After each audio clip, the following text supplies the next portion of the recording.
Sao giờ dán giờ bắt đầu sáng thì sung tí ức. Đúng không? Tôi đổ ra rồi kinh hết rồi. Làm cái gì anh? Thèm chuột chưa ăn nó điên đổ hết. chơi. Bỏ xương nè. Tao cái này nói gì chơi vậy chứ còn. Đăng YouTube cho anh em ta coi ha. Anh em nào có muốn nhậu rồi đây nhậu mà chuột nha. Đó chuột. Điện cò. Muốn điện ai điện? Nó bưng đậu hết giờ. Cái này là món Hà Nam nha anh em. Hà Nam tao cũng nhức đầu không Mốt ơi. Tôi nghe cái đó nhức đầu á. Hà Nam ngọc tí luôn nè anh em, cái này là ngọc tí nè. Ngọc tí. Cái đủ mày đưa vào đó sao tao thấy, đưa sát vô. Này là ngọc tí thấy nè. rồi, thấy rồi. Cái này phải uống ly nha anh em. Trời không ăn không có uống không. Không rót mà nó đồ uống. Mấy dốc mà còn đặt nó bự. Tao nói dốc hồi nào. Đó miếng nè. Trời ông đó làm việc gì? Mấy không uống rượu tao mới rượu chứ mấy uống rượu tao ngu rượu. Ngu rượu ha. Nói về đủ quá anh em ai gì cũng lên trực tiếp bây ơi. Chờ ai rủ nhiều mà quay lưng vô. Trực tiếp cũng vậy. Mấy không uống rượu. Chưa đăng á anh không? Chưa. Quay chưa đăng, về mới đăng, lát nữa mới đăng. Đến đây có mặn anh chị? Có đâu. Không Lên trực tiếp ăn nhậu không được. trực tiếp quá trời lực. Bắt cực khổ thì về phải Vòng qua vòng lại quá trời chức năng đãi tương yếu. Đâu có vụ đó. Cả Tính cái đăng điện thoại câu like kiếm mớ tiền YouTube thôi anh. Lãnh tiền YouTube. Khó ăn lắm anh ơi. Không được, tôi đâu có chơi cái vụ đó. đâu cần mua like chi. Có nhóc nhỏ anh trai sẽ hèn với thằng đó, hai đó rồi nó đăng nhiều người quay.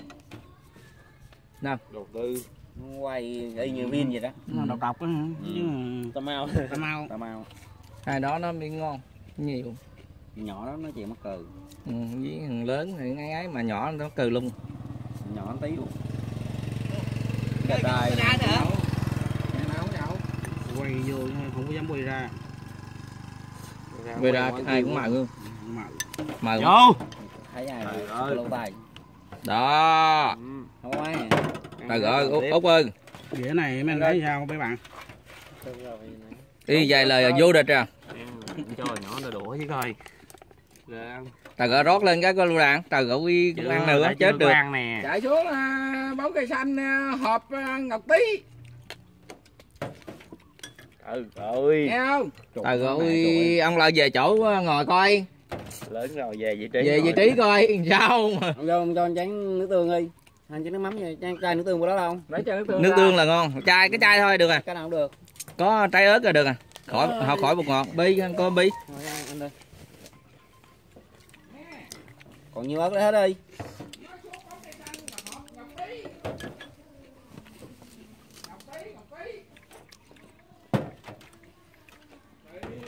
Ngọt tí. Tí trong đó lỗ nguội. Con dàn bi với Hào mà đụng mấy đàn gái thôi cái thứ này nó còn Chưa hết hả? Trời ơi con ngốt bất mãn còn cái cây. Không đi từ đâu thì Ăn nhậu vô. đây giữ luôn lấy cái dao đi. Bình thường không có chuyện vô bóc vô trà rượu có chuyện. Giờ cứ đi Bình Dương thăm bệnh. trời ơi. Trả điện thoại ngốt cũng hôn mắt cũng đền chết nữa. Này quen nhỏ nó cũng rảnh thì Liên hang kia. Có bạn bè anh em rồi đi. Dạ. Nào giống bích mà ta. Làm đi coi. Không được. Chết được. Giờ cái này giờ được chưa ta? dám đi mình đó rủ Nè. Đó, chén bên thiên này. Đó nè. Ở vô. Đó. Đẩy mẹ hết vô đi. Không có. Không. Đi nó ít chứ được rồi. Tôi tưởng nó quýnh hết ba ông cái chứ ông cai cha nào chịu nói. Cay mới đỏ, cái ăn ớt phải cay vậy. Ngồi đi sao mà lớn này cái nhắc nhở hoài ta. Tao giờ đủ mày cái này giờ kiểu bể. Vô nhà bên cho ăn cơm ra nhậu đi. Ớt này thì mồi khác.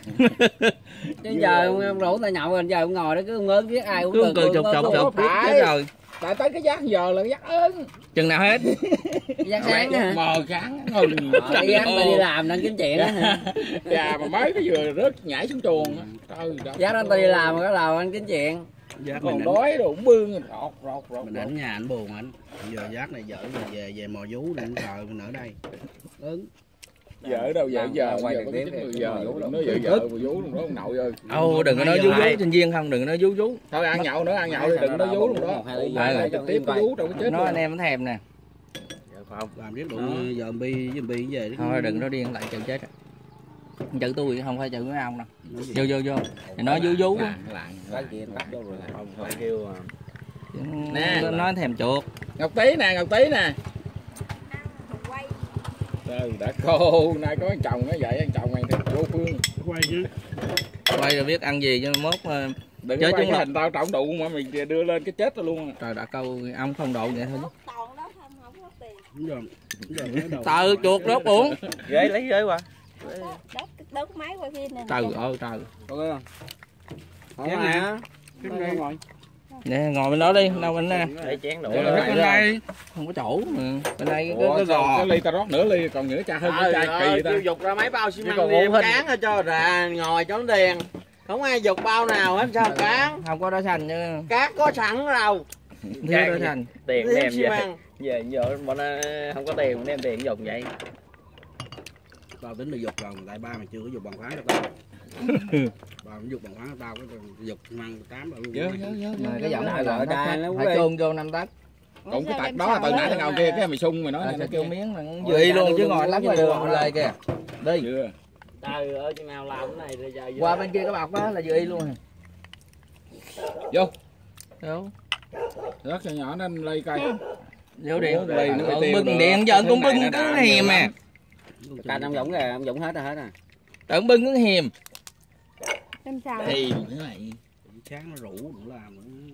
Giặt. chết luôn. Mai mà Chuột này cho trái tỉnh nước nghe nó ngon ha. Dạ không ngon vậy ngon miền Ngày đó. mai sáng ra vác cái dựng bò lại sớm nha. Nấu cao là 9 giờ rồi ăn liền á. Chứ còn ở trưa về cái ớn liền cây.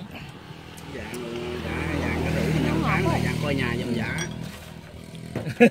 Giờ trưa giờ gần về. Dạ đó bị cũng không có mà bả cũng không có không. Tại nhà phụ nhà mình buồn. Mình buồn. Đây làm còn ổng ở nhà không à. Có không thấy em đi làm cái em chặn đầu xe lại em bị ở nhậu. Hầu. Chân hù kiềm không? Không gì sáng ra cái dòm thấy cái mặt nó trung trung gình thôi chứ tôi nói đá mày. Gình. Đó cho 5 bữa nữa độ giờ quánh cái lưng lỡ rồi cái đá. À quên nữa Gậu ơi. Quên điện vợ hỏi có cho ăn lúa mạch không, ăn hồi về quánh chân họng nữa. Ăn là mua dầu để sẵn. Đi à? Quánh sưng. Quanh sừng sớt. Dầu ở đó xin mấy này cho chai rồi có rồi. Con trai cái kia cầm Để mà điện cầm ra thế nào nó cũng lấy mà cũng cầm ra mà khoe mà. Ăn đi. Nó lấy ra rồi chứ. Rồi chứ. Chứ sao nó nướng? Cho lựu đạn rồi. Không có nữa. Sao? Biển đâu. Cực ha. Ai cũng mắc kẹt. Tùm lum nó nướng. Nghe anh Tám. Nướng ngon. Mai 2 giờ. Nướng nguyên con. Vậy vậy đâm ớt cái chép lên nướng ngon. Nước Được có cái thùng nữa, nước mới ngon. Nó thứ tư Nó nữa. nước mà bỏ trong cái thùng tét ăn bỏ trong cái thùng. Có em có cái thùng trong kìa. Có thùng thùng nhỏ, nướng lớn nha, không Nướng có thùng thùng trái không ấy chứ bỏ trong cái thùng nướng. Bữa nay mới thứ ba mà. Luôn Có cái thùng 2 kg nhôm hàng. mà lớn nha nè. Rồi em làm cái nồi để nướng nướng vịt thả vịt đâu nướng được luôn. 2 kg hàng Nó gọi nó. nướng nhiều chuột Thịt bại. dư thức. Mai là thứ 5. Máy chết mẹ rồi. Rôm. Rôm chín bữa nay ông chín cái rôm mà. Thấy ngồi nhà Bác đen hả? Chín rồi. Đúng không? Mấy dạ. Tại sao kìa? Mày khui cho ông chín này cái đây.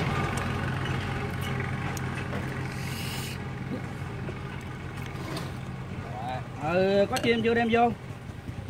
đang chết tôm nhà mà. Ngồi bán.